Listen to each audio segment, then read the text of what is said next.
সামনে আরো বেশি করে পড়ো। কথা বোঝেন? লক্ষ লক্ষ যুবক মসজিদে যায় না, একজনেরও কোনোদিন ডেকে বলেননি বাবা মসজিদে চল।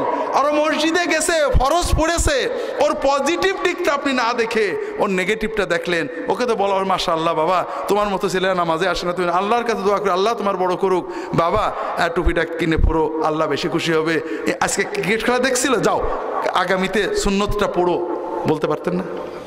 এটা হলো মুহাম্মদ রাসূলুল্লাহ সুন্নত। সব তো সুন্নি, টুপি একটা পড়েছে ইয়া নবী সাল্লাল্লাহু আলাইহি সুন্নি হয়ে গিয়েছে। আল্লাহ রসুল সাল্লাল্লাহু আলাইহি ওয়াসাল্লামকে আল্লাহ প্রশংসা করেছেন, ইবাদতের প্রশংসা করেননি, দস্তরখানে খাওয়ার প্রশংসা করেননি, দাড়ির প্রশংসা করেননি, এ সবই সুন্নত। আল্লাহ প্রশংসা করেছেন ইন্নাকা লা আলা খুলুকিন আযীম, হে নবী আপনি মহান আচরণ চরিত্রের অধিকারী। মানুষকে ভালোবেসে মানুষের সুন্দর আচরণ করতে পারেন, প্রতিটি মানুষের পজিটিভ দিক বিচার করে কথা বলতে পারে। কথা বুঝতে পারেননি? রাসূলুল্লাহ সাল্লাল্লাহু আলাইহি ওয়াসাল্লাম যুব বান্ধব, যুবকেরা তার কাছে মজা পেত, তার কাছে সত্য পেত, তার আচরণ কথা এবং কর্মে মিল পেত। যুবকেরা ভণ্ডামি ভালোবাসে না। কথা বোঝেননি?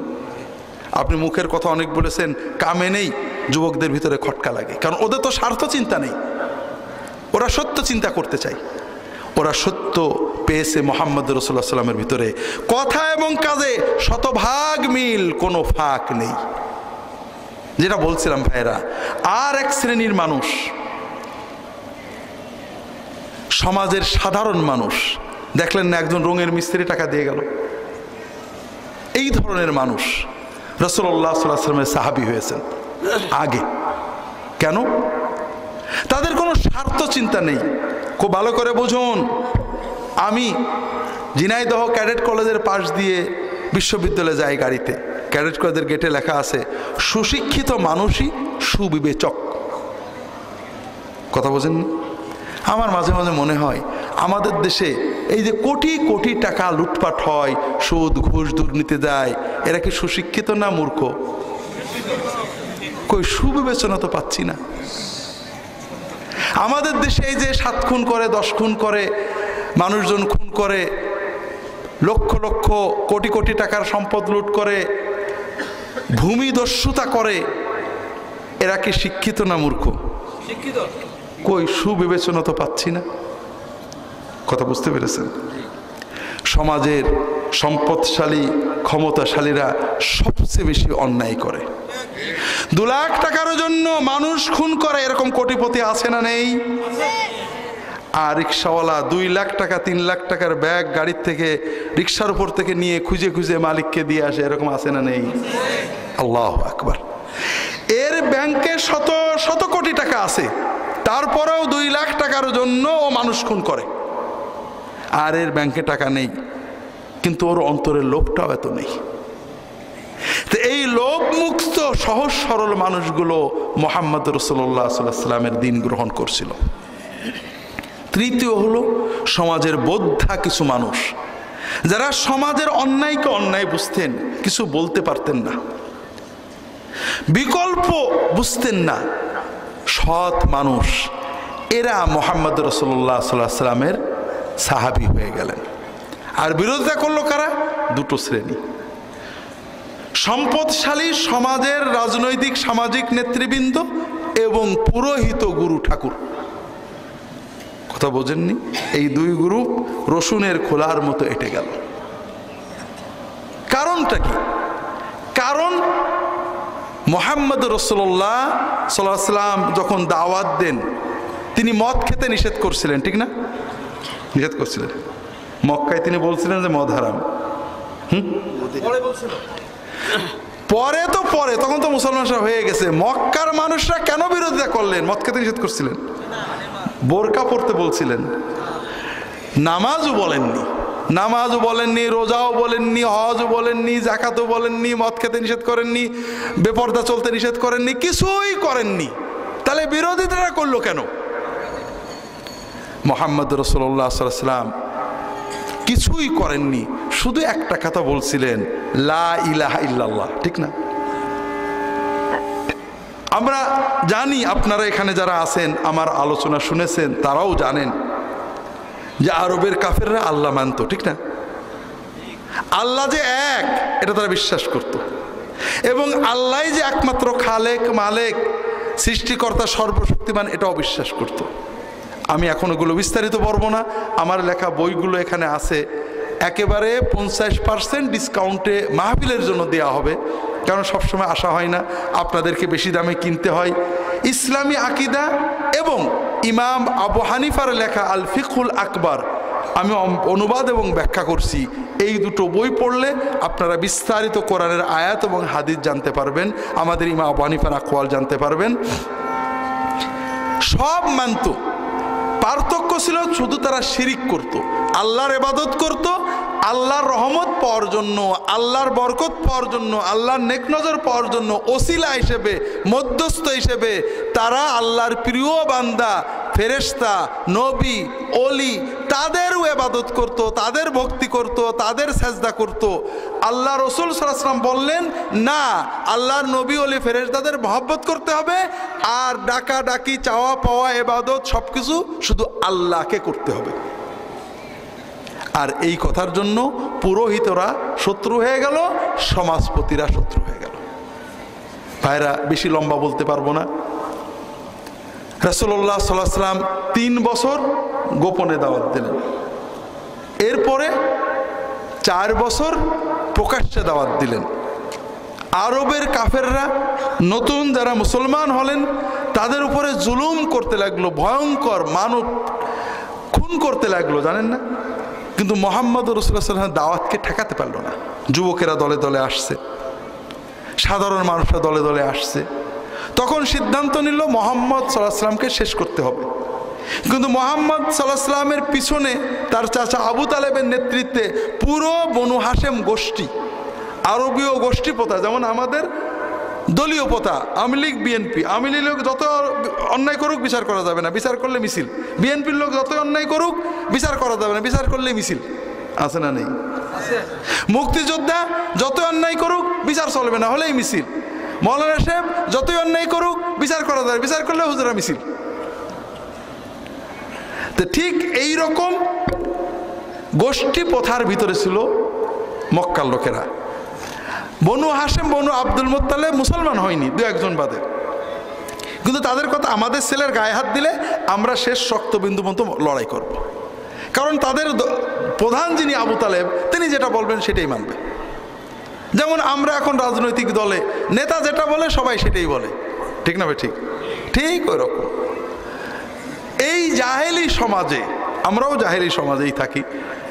সত্য, আমরা অনেক সময় বলি আমরা গণতন্ত্র ইত্যাদি, আমেরিকা, ইউরোপে গণতন্ত্র আছে, কিন্তু আমরা কিন্তু গণতন্ত্র, আমরা অসভ্য। আমাদের দেশে সংবিধানে আছে, এটা সব দল, সব রাজনৈতিক দল এটা চাই, কেউ ভালো না। সেটা কি, যে দলের এমপি হয়ে সংসদে যাবে ওই দলের বাইরে কোনো সিদ্ধান্ত নিতে পারবে না, নিলেই কি ফস। বলা হয় জনপ্রতিনিধি, লা হাওলা ওয়ালা কুওয়াতা, কেউ জনপ্রতিনিধি না, সব দলপ্রতিনিধি। জনগণের স্বার্থে কোনো কথা বলবে, নো, ইম্পসিবল। তোমাকে দলের স্বার্থে কথা বলতে হবে, দলের বাইরে ভোট দিতে গেছো। আমেরিকা, ইউরোপে এরকম কিচ্ছু নেই। তুমি জনপ্রতিনিধি, তুমি একটা দলের টিকেটে এসেছো, ইয়েস, কিন্তু তুমি দলের জন্য নয়, জনগণের জন্য এসেছো। আর এজন্যই দলের পক্ষেও ভোট পড়ে, দলের লোকেরাই দলের বিপক্ষেও ভোট দেয়। কথা বোঝেননি? তে আমরা ঠিক ওই জাহেলি সংস্কৃতিতে আছি, কখনো গণতন্ত্রের নামে, কখনো ইসলামের নামে, কখনো সমাজের বিভিন্ন নামে। তো যেটা বলছিলাম ভাইরা, আবু তালেব যেহেতু বনু হাশেমের লিডার, তিনি যেহেতু বলছেন না মুহাম্মদের পক্ষে থাকতে হবে, সবাই পক্ষে। এই জন্য আরবের কাফেররা মহাজোট গঠন করলো। যতক্ষণ না বনু হাশেম, বনু আব্দুল মুত্তালিব মুহাম্মদকে আমাদের কাছে ছেড়ে দেবে, দুটো, হয় মুহাম্মদ চুপ হয়ে যাবে আলাইহিস সালাতু ওয়াস সালাম, অথবা তাকে ছেড়ে দেবে, প্রোটেকশন তুলে নেবে, আমরা যা পারি করব। এই শর্ত না মানা পর্যন্ত তারা বয়কট করা হলো, জানেন না? অবরোধ করা হলো, বয়কট করা হলো। 3 বছর শাবে আবি তালেবের জেলখানায় থাকলেন, মনে আছে তো? কয় বছর গেল? 7 বছর গেল। এরপরে যখন বেরিয়ে আসলেন, তখন বিপদের উপরে বিপদ। তার চাচা আবু তালেব এবং তার স্ত্রী খাদিজা রাদিয়াল্লাহু তাআলা আনহা ইন্তেকাল করলেন। আবু তালেবের মৃত্যুর পরে বনু হাশেম বনু আব্দুল মুত্তালেবের লিডার কে হলেন? আবু লাহাব। আবু জেহেল ওই অন্য গোষ্ঠীর। আবু লাহাব মুহাম্মদ সাল্লাল্লাহু আলাইহি ওয়াসাল্লামের প্রোটেকশনের পক্ষে ছিলেন না বিপক্ষে ছিলেন? বিপক্ষে। এখন গোষ্ঠী চলে গেল বিপক্ষে, গোষ্ঠীর প্রোটেকশন নেই। এইবার মুহাম্মদ সাল্লাল্লাহু আলাইহি ওয়াসাল্লামের উপরে ফিজিক্যাল টর্চার শুরু হয়ে গেল। এতদিন ছিল না, ওনাকে কথাই বলতে দেওয়া হতো না। তায়েফে গেলেন না? তায়েফবাসীরা দাওয়াত নিছিল, নেয়নি, অত্যাচার করলো, পাথর মারলো, যুবকদেরকে লেলিয়ে দিল। এটা পাগল, তারা ইট মারলো, পাথর মারলো, সারা গায়ে রক্ত। মুহাম্মদ রাসূলুল্লাহ সাল্লাল্লাহু আলাইহি ওয়াসাল্লাম তায়েফ থেকে ফিরে আসছেন, গায়ে রক্ত বয়ে যাচ্ছে, এখনো গায়ে রক্ত, ঘা দগদগ করছে। মক্কায় কেউ সাহায্য করতে রাজি না, তায়েফ গ্রহণ করলো না। তিনি হাঁটছেন, কোথায় যাব? জিবরাইল আলাইহিস সালাম আসলেন পাহাড়ের ফেরেশতা নিয়ে। জি ইয়া রাসূলুল্লাহ, আল্লাহ তাআলা এই পাহাড়ের ফেরেশতাকে পাঠিয়েছেন, আপনি অনুমতি দিলে এখনই এই পাহাড়গুলো উল্টে মক্কা এবং তায়েফকে নিশ্চিহ্ন করে দেওয়া হবে। আমি হলে কি বলতাম? এখনই দাও, বুঝুক, আমি একটু দেখি আমার কথা না শোনার মজা। আমরা সবাই যারা ইসলাম করি তারা একই অবস্থা, মানুষদেরকে ইসলামের শত্রু বানিয়ে ফেলি। আমার কথার ভুলে, আমার উপস্থাপনার ত্রুটিতে মানুষ ইসলাম বিরোধী হয়ে যায়। কোনো মুসলমান জেনে শুনে ইসলাম বিরোধী করে না, সে কোরআন জানে না, কোরআন বোঝে না, তাই কোরআন বিরোধী কথা বলে। আমি তাকে কোরআন বোঝানোর চেষ্টা করিনি, মুসাব ইবনে উমাইরের কথায় আসবো একটু পরে, কিন্তু আমি তাকে ইসলামের তার ধ্বংস চাচ্ছি, ক্ষতি করতে চাচ্ছি, গুড়িয়ে দাও, জ্বালিয়ে দাও, ইহুদি খ্রিস্টানদের রাজনৈতিক ভাষাগুলো আমরা ব্যবহার করছি।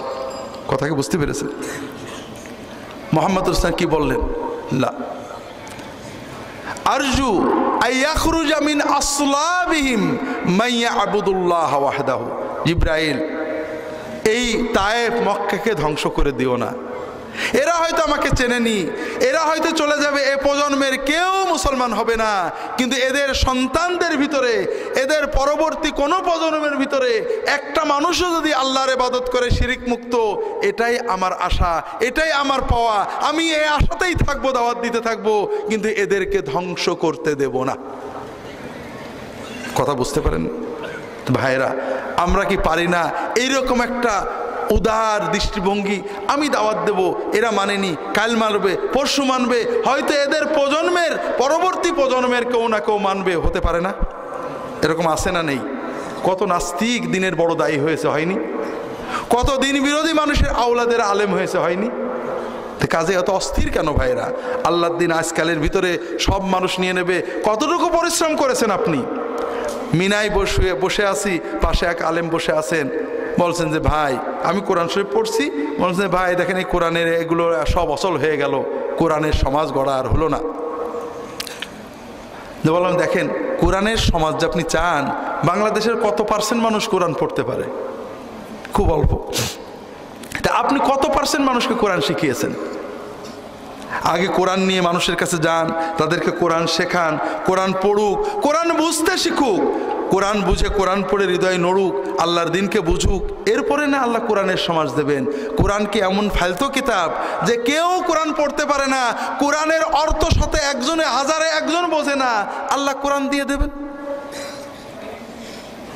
ওই শায়েখ বলছেন তাহলে তো আর কোনোদিনই হবে না। তা বললাম যে কিভাবে চান? আপনি কোরআন নিয়ে বেরোবেন না, মানুষকে কোরআন পড়াতে শেখাবেন না, কোরআনের মানুষ বানাবেন না, কোরআনের আখলাক বানাবেন না, কোরআনের তাকওয়া বানাবেন না, কোরআনের ঈমান আকীদা বানাবেন না, আপনি কিভাবে তাহলে কোরআনের সমাজ গড়বেন? আপনাকে তো খাটতে হবে। যে সমাজের শতকরা 85 জন মানুষ নামাজ পড়েন না, 15 জন নামাজ পড়লেও সেই নামাজিদের ভিতরে 99 জন মানুষ কোরআন পড়তে পারেন না, সুদ ঘুষে লিপ্ত, কোরআন বোঝেন না, হাজার হাজার হারামে লিপ্ত। আপনি কোরআন বুঝিয়ে কোরআনের আখলাক তৈরি না করে কিভাবে কোরআনের সমাজ করবেন? কথা বুঝতে পারেননি? কবে হবে এটা তো আমার দায়িত্ব না, আমার দায়িত্ব হলো আমার কাজ করা।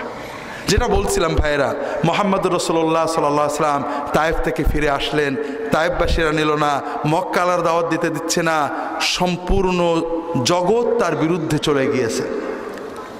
যখন রাত সবচেয়ে কালো হয়, গভীর হয়, এরপরেই তো শবে সাদেক হয়, ঠিক না? রাসূলুল্লাহ সাল্লাল্লাহু আলাইহি ওয়াসাল্লামের শবে সাদেক শুরু হলো। এত কষ্টেও রাসূলুল্লাহ সাল্লাল্লাহু আলাইহি ওয়াসাল্লাম কখনো আল্লাহর কাছে বলেননি যে আল্লাহ আমি তোমার নবী কেন। তিনি দোয়া করতেন, আল্লাহ তুমি যদি খুশি থাকো যত বিপদ আসুক আমার কোনো আপত্তি নেই, তবে যদি একটু শান্তিতে তোমার দিনটা প্রচার করতে দাও তাহলেই ভালো।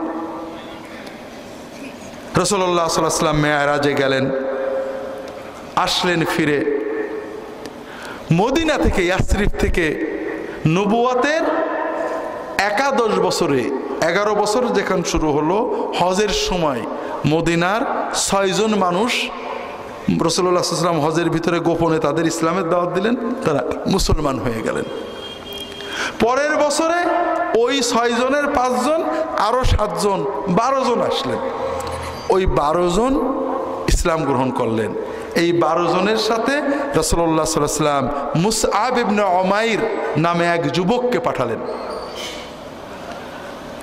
মুসআব ইবনে উমাইর যুবক, তরুণ, মক্কার সবচেয়ে ধনীদের একজন, বাবা বিলিয়নিয়ার ছিল, অনেক উট টাকা পয়সা ব্যবসা ছিল, মারা গেছে, মায়ের একটাই সন্তান। সকালে যে জামা পরে বিকেলে পরে না, এত দামি আতর পরে রাস্তায় গেলে মানুষ তাকিয়ে থাকে। এই যুবকের কাছে দ্বীনের দাওয়াত পৌঁছেছে, গোপনে ইসলাম গ্রহণ করেছেন। হঠাৎ মা খবর পেয়েছে মুসলমান হয়েছে তোমার ছেলে। মা ধরছে, বলে হ্যাঁ হয়েছি। মা বলে ছেড়ে দাও, বাপদাদার ধর্ম ছেড়ে এই ওহাবি হয়েছে কেন? আরবরা বলতে এটাকে সাবেই, মানে বাপদাদার ধর্ম ছেড়ে নতুন জিনিস নেওয়া। আমরা যেমন বলি ওহাবি। বলে না আম্মা ছাড়বো না। মা অনুরোধ করেছে শুনিনি, মা জেদ করেছে শুনিনি, মায়ের জেদ বেড়েছে, মা ছেলেকে বেঁধে রেখেছে, খেতে দেয় না। 2 দিন 3 দিন চলে গেছে, মা আশা করছে যে ছেলে এখনই আমার কথা শুনে খাবে, ছেলে আর খাই না। মায়ের মন তো একজন বুঝিয়েছে, ছেলেকে বেঁধে মেরে ফেলে কি হবে, ছেড়ে দাও যা করে করুক। শেষ পর্যন্ত মা ছেড়ে দিয়েছে, কিন্তু আমার বাড়ি তোর ঠাঁই নেই। যে যুবক সকালে যে কাপড় পরতেন বিকালে পরতেন না, সেই যুবক একটা কাপড়ই নিয়ে হিজরত করলেন। রাসূলুল্লাহ সাল্লাল্লাহু আলাইহি ওয়াসাল্লাম দ্বাদশ নবুয়তি বছরে এই 12 জন মুসলমানের সাথে তাকে পাঠালেন মদিনায় দ্বীনের দাওয়াত দিতে। কি সুন্দর দাওয়াত দিয়েছেন। পরের 1 বছর না যাইতে মদিনার অধিকাংশ মানুষ মুসলমান হয়েছে এবং 75 জন লোক মুসলমান হয়ে নবীজিকে মদিনায় নেওয়ার জন্য নবুয়তের 13ম বছরে জিলহজ মাসে হজের সময় মক্কায় চলে এসেছে। সুবহানাল্লাহ। কেমন দাওয়াত দিতেন! ওই মদিনার লোকেরাও বিরোধিতা করত। মাতবররা শুনেছে গরিব যুবক এরা মুসলমান হয়ে যাচ্ছে। আওস এবং খাজরাজের যারা নেতা তারা খেপছে, ওই মক্কার থেকে একটা বদমাইশ আসছে, তাই না? আমাদের যুবকদেরকে নষ্ট করছে, এই সরল লোকদেরকে নষ্ট করছে। আচ্ছা যাচ্ছি, তরবারি নিয়ে গেছে। উনি তখন একটা খেজুরের বাগানে বসে আছেন। বলছে তোমার কি জানের মায়া আছে না নেই? জানের মায়া থাকে কেটে পড়ো, আমাদের যুব সমাজকে সাধারণ মানুষদেরকে নষ্ট করো না। উনি বললেন একটু বসবেন না দাঁড়িয়েই কথা বলবেন? বসেন, আমি একটু কথা বলে শোনেন, যদি ভালো না লাগে আপনি আমাকে তাড়িয়ে দিন, যদি ভালো লাগে মেনেন। নরম করে সুন্দর করে মহব্বতের সাথে দিল দিয়ে বলেছেন। ওই অ্যারোগ্যান্ট মাতবর নরম হয়ে গেছে। তা তো কথা ঠিক, আপনি তো জোর করে আমার কিছু দেবেন না, একটু শুনেই দেখি। বসেছেন, ইসলামের কথা বুঝিয়েছেন, মহব্বত দিয়ে হৃদয় দিয়ে আদর দিয়ে সুন্দর করে বুঝিয়েছেন। ওই লোকটা ওই এক সিটিংয়েই সঙ্গে সঙ্গে মুসলমান হয়ে গেছে। এইভাবে বিনয়ের সাথে, ভালোবাসার সাথে, আদরের সাথে, তাকওয়ার সাথে হৃদয়ের সবটুকু অনুভূতি উজাড় করে দিয়ে মদিনার দাঁড়ে দাঁড়ে নারীর কাছে, পুরুষের কাছে, শিশুর কাছে, কিশোরের কাছে, মাতবরের কাছে, কমন পিপুলের কাছে মুসাব ইবনে উমাইর গিয়েছেন, তার সাথীরা গিয়েছেন। আস্তে আস্তে মদিনার অর্ধেকের বেশি মানুষ মুসলমান হয়ে গেল। তাদের ভিতরে চিন্তা যে আমরা থাকতে এই মক্কার জুলুমের ভিতরে নবীজিকে একা কেন ফেলে রাখবো। এ সময়ে রাসূলুল্লাহ সাল্লাল্লাহু আলাইহি ওয়াসাল্লাম অনুমতি দিলেন মুসলমানদের, মক্কার মজলুম মুসলমানদের, যাও মদিনায় হিজরত করতে পারো। আপনি কি হেরার আলোয় আলোকিত হতে চান? আপনি কি সুন্নার আলোকে জীবন গড়তে চান? প্রফেসর ডক্টর খন্দকার আব্দুল্লাহ জাহাঙ্গীর রচিত কোরআন সুন্না ভিত্তিক জীবন ঘনিষ্ঠ বইগুলো পড়ুন, সুন্দর জীবন গড়ুন। ইসলামী আকিদা, হাদিসের নামে জালিয়াতি, ইহয়াউস সুনান, রাহে বেলায়েত সহ আরো অনেক বই। কোরআন সুন্নার সাথে থাকুন, জীবন বদলে যাবে। যোগাযোগ as-Sunnah Trust 01715400640। শুরু হলো হিজরত। মক্কার মানুষেরা প্রথম কেয়ার করেনি, যেটা যাচ্ছে যাক, ঝামেলা কমুক। কিন্তু হঠাৎই খেয়াল হলো যে ওরা তো ওখানে যে আরেকটা আমাদের বিরুদ্ধে সোসাইটি গড়ে তুলবে। যখন হলো না, খবর পেয়ে যাচ্ছে ইয়াসরিবে, মদিনায় অনেক মানুষ মুসলমান হচ্ছে, বলে আসল জায়গায় ঘা দিতে হবে। এখন তো আর আবু তালেব নেই, কাজে মোহাম্মদকে শেষ করা যাবে। তারপরেও যদি বনু হাশেম, বনু আব্দুল মুত্তালেব একান্তই বিচার চাই, আমরা একটা কাজ করব। আমরা সব গোত্রের মানুষ একসাথে তাকে খুন করব। তাহলে ওরা তো সবার বিরুদ্ধে তো লড়াই করতে পারবে না, তখন এই টাকা পয়সা দিয়ে একটা আপোষ করে নিয়ে যাবে।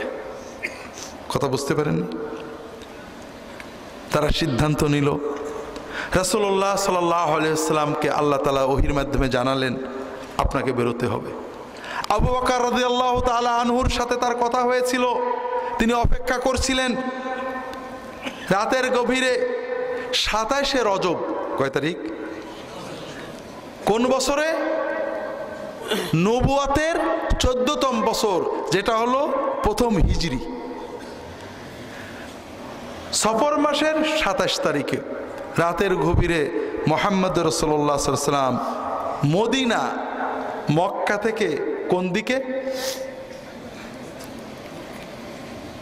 উত্তরে। তিনি উত্তরে গেলেন না, কারণ মক্কার লোকেরা জানে যে গেলে ওই দিকেই যাবে। খুব ভালো করে বুঝুন, মুহাম্মদ রাসূলুল্লাহ সাল্লাল্লাহু আলাইহি ওয়াসাল্লামের আমরা নবুয়তের কারণে আমরা অবশ্যই মহব্বত করি, কিন্তু সেকুলার বিচার যারা করেছেন ইউরোপ আমেরিকার, সেকুলার মানে কি? এটা হলো লেখাপড়া না জানাদের অনুবাদ। সেকুলারিজম মানে ধর্মনিরপেক্ষ, এটা কোনো ডিকশনারিতে পাওয়া যায় না। এটা কোথার থেকে ঢুকলো? সেকুলার মানে হলো ধর্মমুক্ত, ধর্মবিহীন, জগৎমুখী, দুনিয়াদারি, যে কর্ম কাজের সাথে ধর্ম ঢুকে না, এটার নাম হলো সেকুলার। ডিকশনারি ভালো করে পড়েন। সেকুলার মানে ধর্মমুক্ত, ধর্ম থেকে বিচ্ছিন্ন, ওয়ার্ল্ডলি, জগৎমুখী। তে যারা ধর্ম মানেন না, ইতিহাস নিয়ে গবেষণা করেন, তারা যখন মুহাম্মদ রাসূলুল্লাহ সাল্লাল্লাহু আলাইহি ওয়াসাল্লামের জীবনী অধ্যয়ন করেন, সেকুলার বিচারে, ধর্মবিহীন বিচারেও তারা বলেন যে মুহাম্মদ রাসূলুল্লাহ সাল্লাল্লাহু আলাইহি ওয়াসাল্লাম সত্যই একজন সফল রাজনীতিবিদ, সমরবিদ এবং চিন্তাবিদ ছিলেন। তিনি প্রতিটি কাজ এমন কৌশলে সিদ্ধান্ত নিয়েছেন যে কৌশলের ভিতরে কোনো ভুল ধরা যায় না। তিনি আল্লাহর রহমতে গিয়েছেন, এটা তারা স্বীকার করে না। তারা স্বীকার করতে বাধ্য হয় যে তার এই পরিকল্পনাটাই ছিল নিখুঁত। মুহাম্মদ রাসূলুল্লাহ সাল্লাল্লাহু আলাইহি ওয়াসাল্লাম খুব ভালো করে বোঝেন। আমরা তো মনে করি আল্লাহর উপরে তাওয়াক্কুল করব, আমি চলে যাচ্ছি, ছেলে ফেলে আল্লাহ দেখবে, আমি চাকরি বাকরি করছি না, আল্লাহ ভরসা। এরকম তাওয়াক্কুল আছে নাকি আমাদের দেশে? আছে। আর এই তাওয়াক্কুলের জন্য দায়ী হুজুরেরা আমরা। কারণ আমরা যত ওয়াজ করি সব পীর বুজুর্গদের গল্প, ঠিক না? অমক হুজুর 40 বছর জঙ্গলে তাহাজ্জুদ পড়েছে, সারা রাত দাঁড়াইতে গেছে, ঈশান নামাজের অজুতে ফজরের নামাজ পড়েছে, সারাদিন রোজা রেখেছে, আর সন্ধ্যের সময় জান্নাতে রুটি পেয়েছে।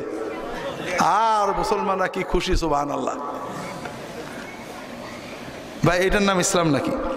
শুধু হেসেন না ভাই, ইসলামের যে ক্ষতিটা হয়েছে, ইসলামের যে অবক্ষয় অধপতন, তার প্রথম টার্নিং পয়েন্ট ছিল যে কোরআন এবং সুন্নাহ বাদ দিয়ে মুহাম্মদ রাসূলুল্লাহ সাল্লাল্লাহু আলাইহি ওয়াসাল্লাম যেটা দিয়ে মুসলমান বানালেন, ইয়াতলু আলাইহিম আয়াতিনা ওয়া ইউআল্লিমুহুমুল কিতাব ওয়াল হিকমা, কোরআনের আয়াত পড়ে দাওয়াত দেওয়া। মুসআব ইবনে উমাইর যেটা দিয়ে দাওয়াত দিয়েছেন, মুহাম্মদ রাসূলুল্লাহ সাল্লাল্লাহু আলাইহি ওয়াসাল্লাম যেটা দিয়ে দাওয়াত দিয়েছেন, হে আরবের বর্বর মানুষদের হৃদয় জয় করেছেন। হিকমা সুন্নত আলোচনা না করে, কোরআন শিক্ষা না দিয়ে আমরা গল্প দিয়ে মুসলমানদের নসিহত করতে চাই। হাজরিন, এই গল্পগুলো আমরা কোনো ওলি আল্লাহদের বিরুদ্ধে বলছি না, ভুল বুঝেন না। ভুল বোঝা অথবা ভুল না বুঝেও অপব্যাখ্যা করা এটা আমাদের অভ্যাস। বুজুর্গদের নামে যে গল্পগুলো, এগুলো অধিকাংশ মিথ্যা, কোনো সনদ নেই।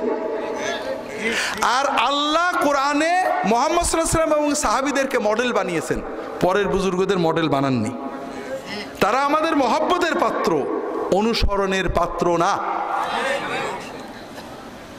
দুটো গল্প বলি, আমি বিভিন্ন জায়গায় বারবার বলার চেষ্টা করি একটু আপনাদের চোখটা খোলার জন্য।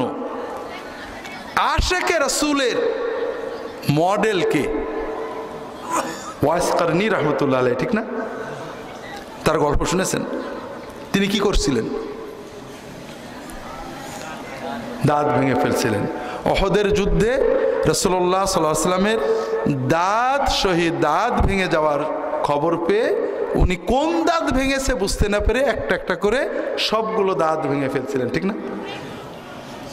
সাহাবীরা কি দাঁত ভাঙছিলেন?